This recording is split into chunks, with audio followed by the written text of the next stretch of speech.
All right, so we are on with Arejay Hale of Halestorm. Hello and welcome to Evansville. Hey, it's great to be here. We had a day off here yesterday, and yeah, you guys have a really fun town. I like it out here. That's fabulous. Did you do anything exciting while you got in last night?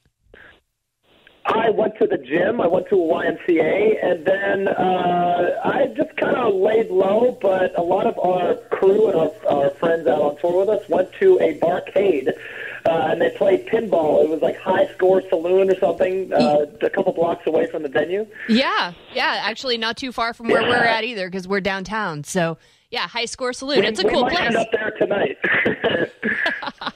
That's awesome. So, Arejay, you just kicked off the tour. Yes, yeah. Well, this is actually our I think our third show of the tour. What's the best part of touring for you? Gosh, there's so much positive things about being able to travel, being able to say that your world traveled.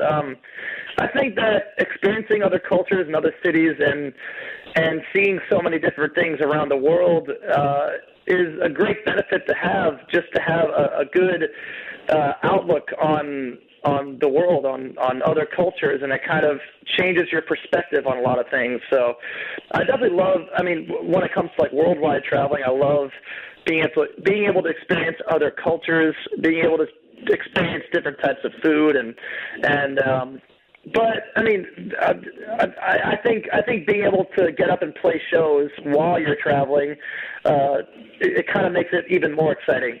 Knowing that I get to go up on stage and do what I do, and be able to interact with fans and feel the energy, and just kind of be engulfed in the great positive vibes that come along with being able to play music for music lovers. I think that I really get to see the best of people everywhere that I go in the world, and that's a real blessing to me. Absolutely. So lots of fans, of course. What's the strangest fan interaction you've ever had? We have a lot of strange interactions with fans. Just the other day, one of our fans that has been with us since the very beginning.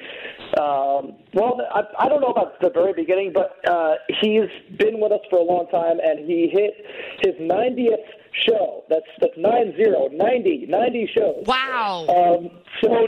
But during our meet and greet, he had this big bag of onesie pajamas of these random, like, stuffed animals and stuff like that. And every time we see him, he always wants us to take some crazy photo with him. So, but he's been one of our dedicated, most loyal fans. Like, it's just like, whatever you want, you got it.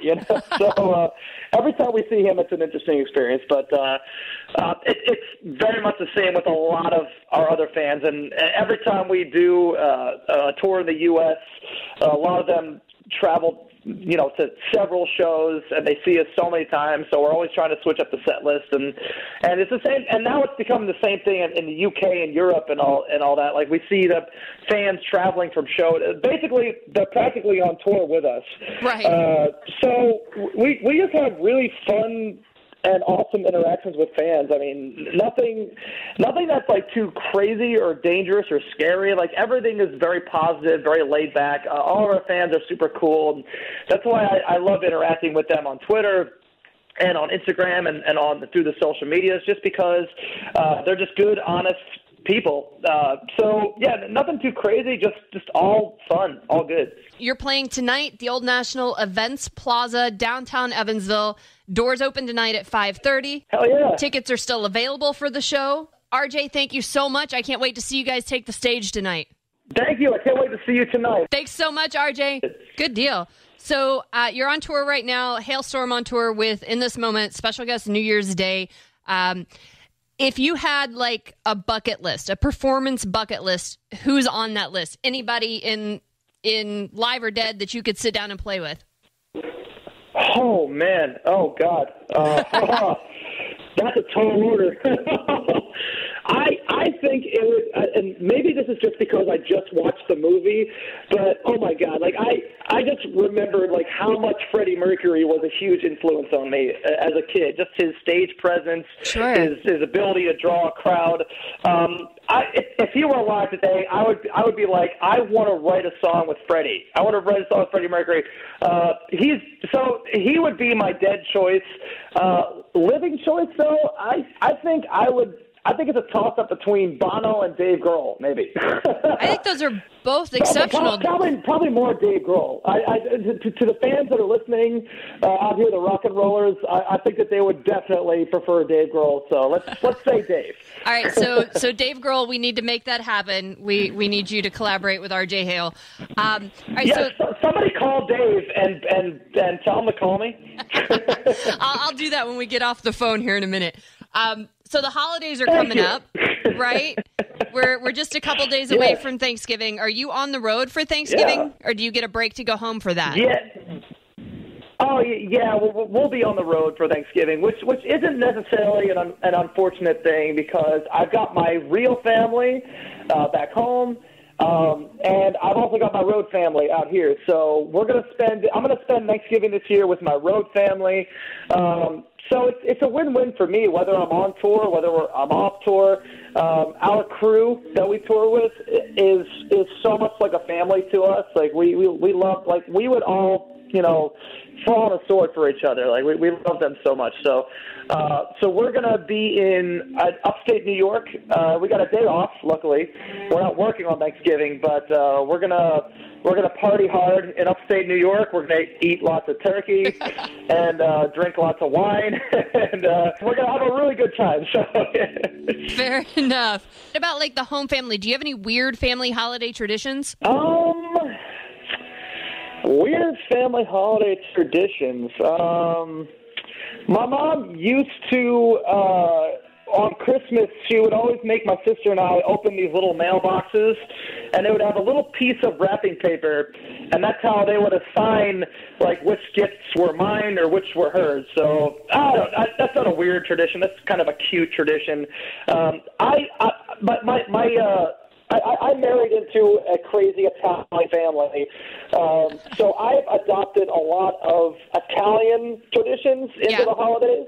Like for one, like they open up their presents on midnight on New Year's Eve, which is actually, I think, way better because you're already a little bit drunk and or whatever you are, and everyone's having a good time. Like if you open presents on Christmas morning, then you're tired, you're groggy, you want your coffee first, But doing it on midnight on New Year's is actually a great idea. And they also serve seven different types of fish, which I'm kind of a pescatarian. I love fish, so those Italian traditions, I embrace them graciously. I think they're great. That's fantastic. Of course, you've got the new album out. It's the first album out in a while. Has it been like 2 or 3 years since the last album, I think? Yeah, it was a long break between albums, and I think I was just talking about this earlier today on another interview. But I was just saying that this last album eventually, finally came into fruition, and during the process, it took us a while to actually figure out like what we wanted to do for the record, what direction to go in, and we also didn't really have a lot of outside writers this time. This is the first record that we've done that's pretty much strictly just the four of us writing.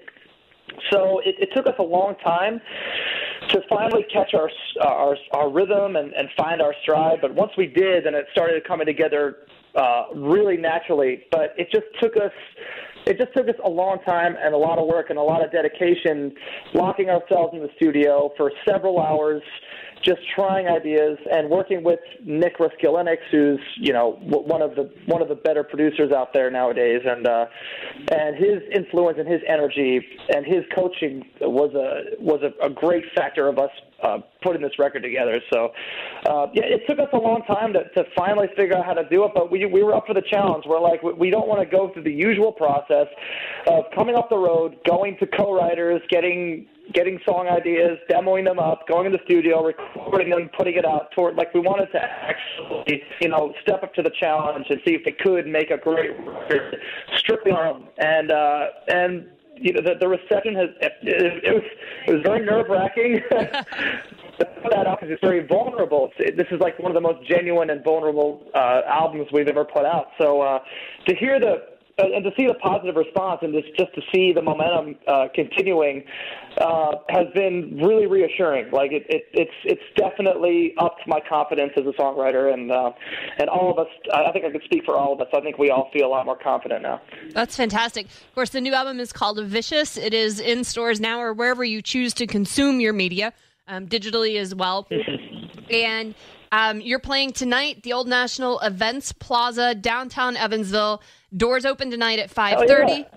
Tickets are still available for the show. So get a hold of those. RJ, thank you so much. I can't wait to see you guys take the stage tonight. Thank you. I can't wait to see you tonight. We'll do a shot of something. That'll be great. Thanks so much, RJ. We've got more rock on the way, so stick around. It's 103 GBF. Okay.